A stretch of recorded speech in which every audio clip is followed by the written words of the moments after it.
Friends, কেমন আছো সকলে? অনেক দিন বাদে আজকে একটা ভিডিও নিয়ে চলে এলাম। আসলে ভিডিওটা বানিয়েছিলাম অনেক দিনই, কিন্তু আর সময় করে আপলোড করা হয়ে উঠছিল না। আচ্ছা, ছবিগুলো দেখে কেমন লাগছে বলো তো? চমকে যাচ্ছ? আমিও চমকে গেছিলাম যখন দেখেছিলাম। এটা ওয়্যাক্স মিউজিয়াম, কলকাতাতে। তো এই রবীন্দ্রনাথ ঠাকুর, স্বনামধন্য যিনি, তার পাশে বসার সৌভাগ্য হয়েছিল, এ তো চিন্তাই করতে পারি না। নেতাজি সুভাষচন্দ্র বোস, বাপ রে বাপ, কি সৌভাগ্য আমাদের। যাকে ব্যাপারটা হলো, এই মিউজিয়ামটা কিন্তু দারুণ এবং সব কিছু ভীষণ রিয়েলিস্টিক। এটা ইকো পার্কের উল্টো দিকেই রয়েছে, আর এইটা হচ্ছে এন্ট্রান্সটাও কিন্তু জবরদস্ত। দেখো, এখানে মানে দেশের বিদেশের স্বনামধন্য যারা, তাদের সবারই এই সুন্দর করে ওয়্যাক্স মিউজিয়াম এরকম তৈরি করে রাখা হয়েছিল। এখানকার যিনি ওনার, তিনি আসলে একজন আসানসোলের ভদ্রলোক। তো তিনি এগুলো তৈরি করে প্রথমে শুরু করেছিলেন। এখন এটা 5তলা বিল্ডিং হয়ে গেছে এবং তোমাকে 5তলা বিল্ডিংটা আস্তে আস্তে ঘুরে ঘুরে যখন উঠবে, তুমি বুঝবেই না যে তুমি কখন শেষে পৌঁছে গেছো। এবং এটা দেখতে এত সুন্দর লাগছিল আমার মনে হচ্ছিল যে আমি কোথায় চলে এসেছি। কলকাতাতেও যে এরকম আছে সেটা ভাবা যায় না। সেদিন আমরা অন্যান্য জায়গাতেও গেছিলাম, তারপরে এটা লাস্ট ভিজিট ছিল। তো মিঠুন চক্রবর্তী থেকে শাহরুখ খান থেকে কেউ কিন্তু বাদ যায়নি, আবার হলিউডও ছিল বটে। তোমরা শুধু দেখো কি মজার ভিডিওটা। এখানে নিজেও টকটক করে কতগুলো পোজ দিয়ে ছবি তুলে নিয়েছি, সেটাও বাদ দিইনি। তবে এখানটা গেলে একটু মনে হয় যেন মাইন্ডটা রিফ্রেশ হয়ে যায়। হ্যারি পটারের দুনিয়াতেও চলে গেছিলাম। স্পাইডারম্যান, হ্যারি পটার, বাটুল দি গ্রেট, কেউ কিন্তু বাকি ছিল না।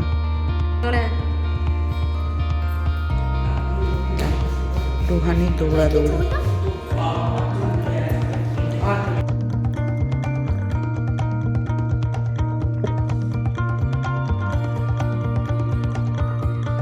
এছাড়াও সেদিন ইকো পার্কের যে 7 ওয়ান্ডার রয়েছে, সেগুলোতেও আমরা কিন্তু ঘুরেছিলাম।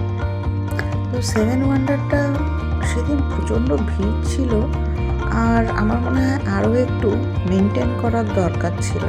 সেজন্য বিশেষ ছবি ওখানে তুলিনি, কারণ আমার খুব যে ভালো লেগেছে সেটা না, ভীষণ ক্রাউডেড ছিল জায়গাটা।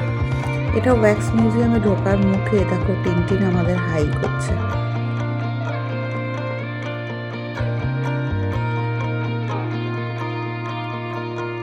Mother's wax museum.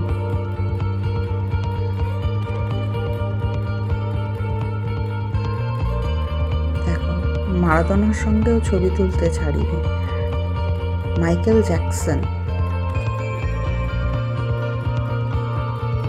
তোমরা কিন্তু একবার এখানে যারা ভিজিট করোনি, তারা কিন্তু একবার নিশ্চয়ই ভিজিট করো।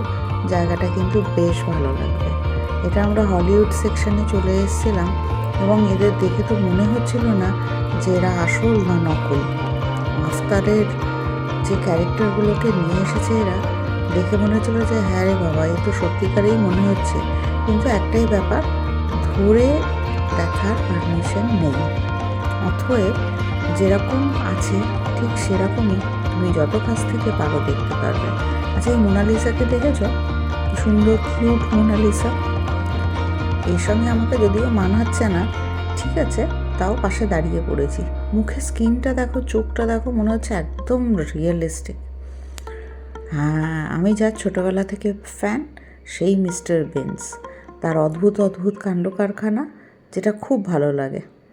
আর এই হচ্ছে ছোটোবেলার আরও কতগুলো ক্যারেক্টার, বাটুল দি গ্রেট আর তার সাঙ্গপাঙ্গ। ডোরেমন দেখেনি এরকম কজন আছে? বাবারে বাবা, সুমো পালোয়ানেরটাকে চেহারাটা তো অন্যরকম। আচ্ছা, স্পাইডারম্যানকে নিয়ে আজ মনে হয় বাড়ি যাবেই, নাকি একে নিয়ে যাবে, ঠিক বুঝতে পারছি না। যা হোক, আমার কিন্তু ওভারঅল ভীষণ ভালো লেগেছে। আমি কিন্তু কোনোটাই ছাড়িনি, আর কোনো ফটো তুলতেই ছাড়িনি, কারণ এইসব জায়গায় তো আর বারবার ফিরে যাওয়া যায় না। কিন্তু অ্যাটলিস্ট যদি ছবি থাকে, ভিডিও থাকে, তাহলে কিন্তু পরে দেখা যায়। দেখো ফুটবল খেলতে নেমেছে।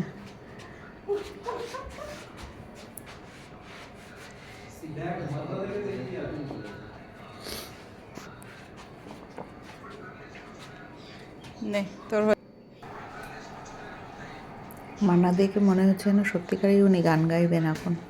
হেমন্ত মুখোপাধ্যায়, একসময় হেমন্ত মুখোপাধ্যায়ের গান খুবই শুনতাম, কিন্তু এখন আর সেইভাবে শোনা হয়ে ওঠে না। লতা মঙ্গেশকর, এনারা যেসব কালজয়ী গান গেয়েছেন সেগুলোর পরে আর কোনো কথা হবে না।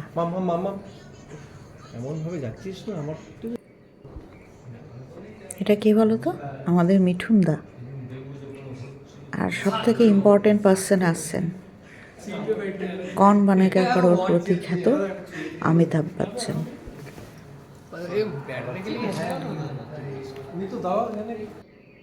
এটা কে বলো দেখি? Shahrukh Khan, king of Bollywood.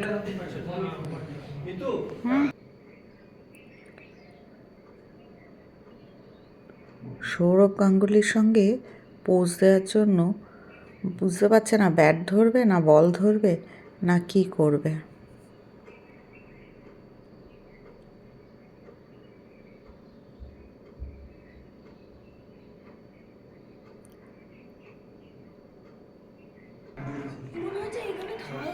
দেখো আমাদের ভারতের যত বৈজ্ঞানিকরা সবাই এক টেবিলে বসেছিলেন, এও একটা প্রাপ্তি।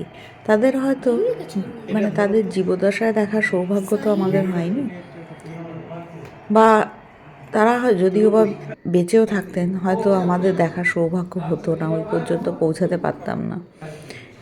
এই যে সত্যজিৎ রায় থেকে শুরু করে সকলে, এনাদের যেই ওয়্যাক্স মিউজিয়ামে যে ওয়্যাক্স দিয়ে তৈরি করেছেন, এটাই একটা সাংঘাতিক ব্যাপার। এবং কাছাকাছি গিয়ে পাশাপাশি দাঁড়ানোর সৌভাগ্য, এটাই তো অনেক বড় পাওয়া। দিনটা কিন্তু খুব ভালো কেটেছে, খুব বিজি কেটেছে। এই রুমটা দেখো, এই রুমটা কিন্তু খুব সুন্দর, স্টার রুম। মানে এটা একটা সিঁড়ি দিয়ে নামার সময় এইরকম দেখা যায়। বলিউডের ওই স্টার রুম মানে সেটা দেখানোর চেষ্টা করা হয়েছে। দেখো এটা আমরা বলিউড থেকে এবার হলিউডে এলাম। দেখো চিনতে পারছো তো? নাম নিশ্চয়ই আর বলে দেওয়ার প্রয়োজন নেই।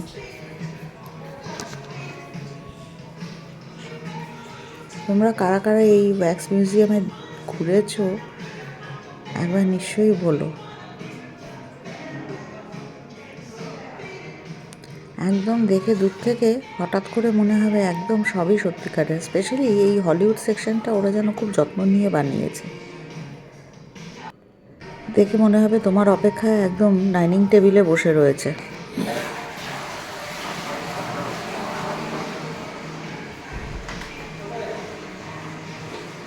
চোখের, নাকের, মুখের স্কিনগুলো একদম মানে সত্যিকারের মনে হচ্ছে।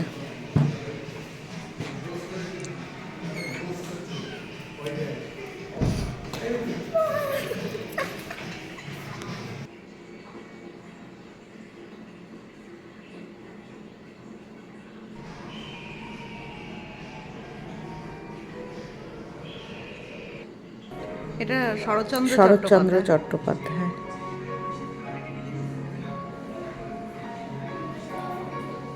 এবার কে আসছেন জানো? ঈশ্বরচন্দ্র বিদ্যাসাগর। মনে হচ্ছে ঈশ্বরচন্দ্র বিদ্যাসাগরটা আর একটু মনে হয় অন্যরকম হলে ভালো হতো। যা হোক, এই যে দেখতে পাচ্ছি এটাই তো অনেক বড় ব্যাপার। ওনার নাম নিশ্চয়ই আর আমাদের বলে দিতে হবে না, তোমরা সকলেই জানো। এরা সবাই স্বনামধন্য। রাজা রামমোহন রায়। এরপরে চলে গেছিলাম একটা ঘোস্ট রুমে।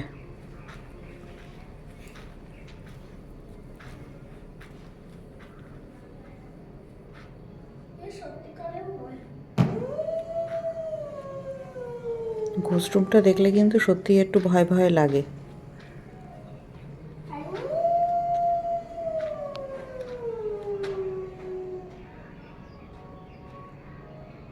যাক বাবা, বেরোই এখান থেকে। আর এইটা কিরকম হ্যাঁ, এটা অপটিক্যাল ইলিউশন ইলিউশন। মনে হচ্ছে না? ফিরে 3D এসো ওদিকে, illusion? আমাদেরকে ঘুরে ফিরে এসো। আমার তো সেরকমই লাগছে। দেখো, মনে হচ্ছে এন্ডলেস টানেলের মধ্যে দিয়ে যাওয়া হচ্ছে। এবার